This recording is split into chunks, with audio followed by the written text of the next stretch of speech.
Одна женщина ссорилась с мужем. Он раздражал, спорил, ошибался, покупал не то, забывал важное, чашку чайную не мыл иногда, храпел.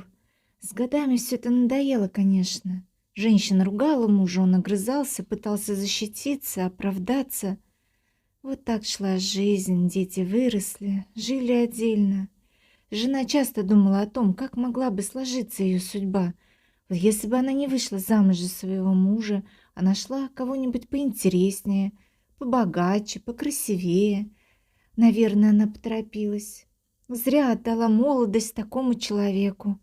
Скучному, неинтересному и не очень удачливому. Сейчас вот приходится его терпеть, как терпит старого облезлого кота с его закидонами и лужами.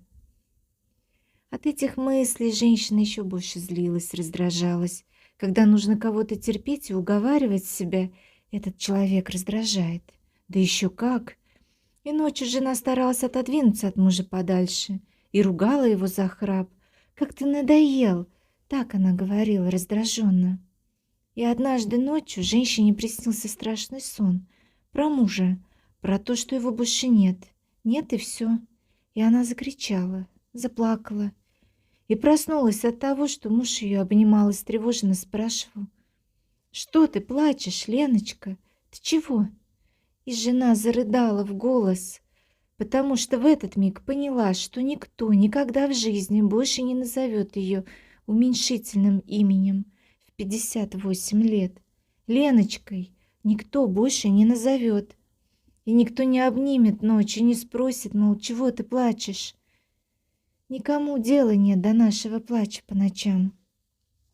Никто не будет терпеть нас с нашими привычками, криками, раздражением, требованиями.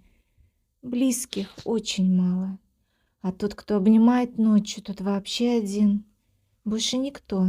Один. Вот этот толстоватый, усатый человек рядом, который обнимает, спрашивает, теплый, живой. Потом жена обняла мужа и уснула. Они были вдвоем, самые близкие люди.